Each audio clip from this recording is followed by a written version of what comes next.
Welcome back, everyone. This is going to be my new Batman video. There was a new report that was published by the Direct website about their plans for a new version of the Joker in Matt Reeves' Batman trilogy. So we'll break it all down. There's a bunch of Easter eggs. If you're new to the channel, all your predictions for the new version of the Joker in the Batman movies.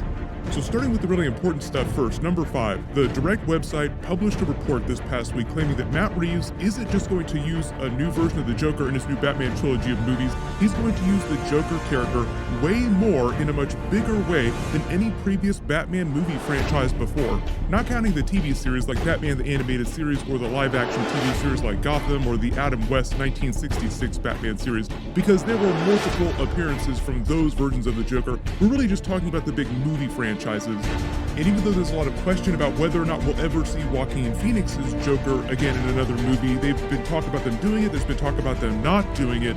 He was great as that character, but Todd Phillips keeps saying that he never intended for his Joker movie to cross over with Robert Pattinson's Batman movies. Really good example of previous Jokers though, Heath Ledger only appeared as the Joker once in The Dark Knight. Jared Leto technically only appeared in the Suicide Squad film, even though technically he's the version of the Joker referenced in the Birds of Prey movie. He never appeared on screen during that.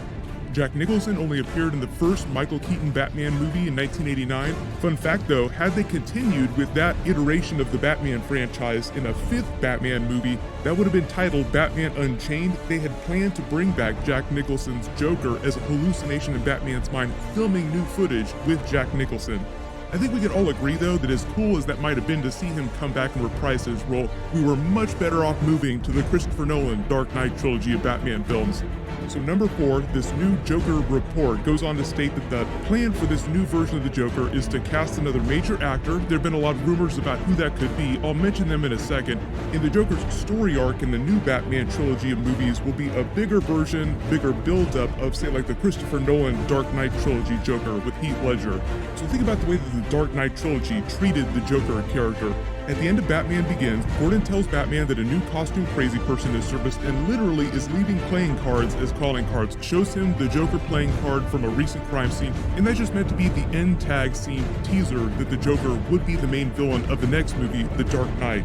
Heath Ledger was amazing in that, but because he unfortunately passed away before The Dark Knight Rises was made, they opted not to do any Joker during that 3rd movie.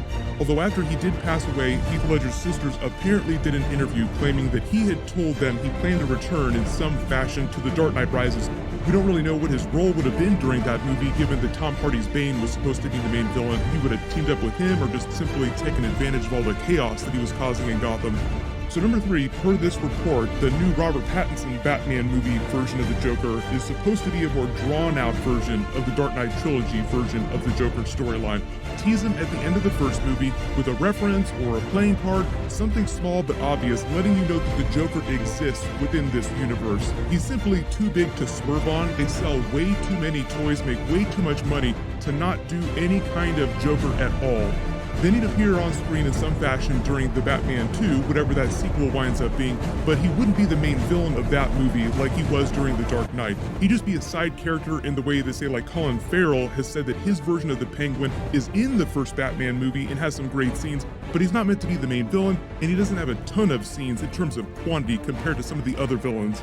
But they use that second Batman movie to develop the new Joker character more, and then he becomes the main villain of the 3rd Batman movie. Right now, the Robert Pattinson and Matt Reeves Batman movies are only being described as a trilogy, so I don't know if they have plans to do more Batman with Robert Pattinson after that. I think it just depends on how things go. I did a video last week about how Warner Brothers has a desire to do more Batman spin-off movies for characters like the Riddler and Catwoman, given the success of the Joaquin Phoenix standalone Joker movie. So there will be more Batman-related movies, even if they don't do a 4th Robert Pattinson Batman movie. But number 2, you've also probably seen the rumors about who might wind up playing that new version of the Joker. I've seen a lot of recent speculation about Willem Dafoe, although I think he's just a fan theory right now more than an actual possibility. Willem Dafoe and Robert Pattinson just did the Lighthouse movie together a while ago. They were a great pair together. Willem Dafoe is an amazing actor. He's played some amazing villains. His version of the Green Goblin in the Tobey Maguire Spider-Man movies is still iconic.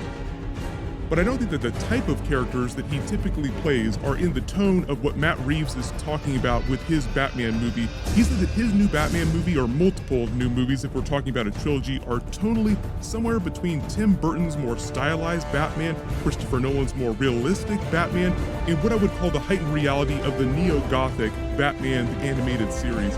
If you've seen some of the set pictures from the Batman movie this past year, you've probably seen some of the architecture too sort of reflects that. Sort of a little bit more gothic than what you saw during Christopher Nolan's Batman movies, but not quite so crazy as what we saw during the Tim Burton films. So until they actually cast someone and we see him on screen, I'm imagining a Joker somewhere between Jack Nicholson's Joker and Heath Ledger's Joker. Yes, Joaquin Phoenix would be amazing in the new Batman movies, but I've already done a couple videos explaining how Todd Phillips doesn't want his Joker to cross over with the Batman movies. He seems completely opposed to it. The other new Joker actor that everyone's been talking about this year has actually been Johnny Depp, and it's just a rumor right now. I don't have any strong feelings about him particularly. Personally, as long as whoever this new Joker winds up being just delivers a great performance, I don't care who Matt Reeves winds up picking. I try not to have too many expectations like that because when Heath Ledger was first announced as the Joker for Dark Knight, the internet just completely hated the idea. Cut to a couple years later after the movie, and he became the most beloved Joker of all time next to Mark Hamill's Joker. The exact same thing happened for the Joaquin Phoenix Joker when he was announced too. People freaked out and suddenly he's now one of the new best Jokers of all time. So speaking of which, number one, my favorite versions of the Joker. If you include all the TV series, including the animated ones, the spin-off movies, there have been at least 16 different major versions of the Joker. So I'm just gonna do my top 5 in reverse order here. All these are great performances, by the way. Starting with number 5, the Cesar Romero Joker from the 1966 Adam West Batman series. He's a classic through and through. If you've never seen any of his Joker, be sure to check it out at some point. Number 4, the Cameron Monaghan Jerome version of the Joker from Gotham. Even though I didn't like everything that they did with that TV series, I feel like he did something really interesting with that TV version of the Joker. Number 3 is Jack Nicholson's Joker from the 1989 Batman movie. Even though his version of the Joker was very different from the canonical comic book Joker backstory, he just delivered an iconic performance, and he was my first movie Joker that I ever saw as a child. Number 2 is Joaquin Phoenix's Joker from the Joker movie. However you feel about the movie itself, his performance was amazing.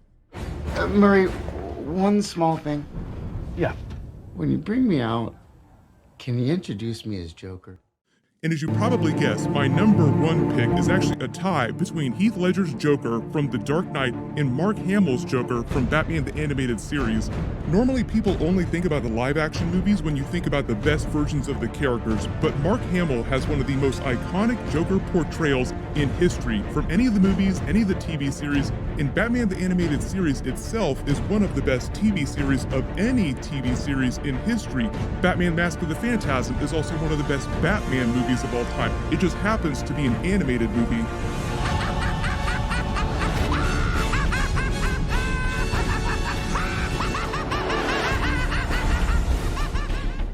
Next year, after we hopefully get to watch this new Batman movie, I will re-rank my new Batman movie tier list. But post all your reactions in the comments below. Who do you want to play this new version of the Joker, and who is your favorite version of the Joker right now? The Batman movie and pretty much every other movie that went on break because of the virus is getting ready to start filming again this summer, so as we get more details about the movie and learn more about the story, I'll do more big Batman bonus videos, but leave all your requests in the comments below.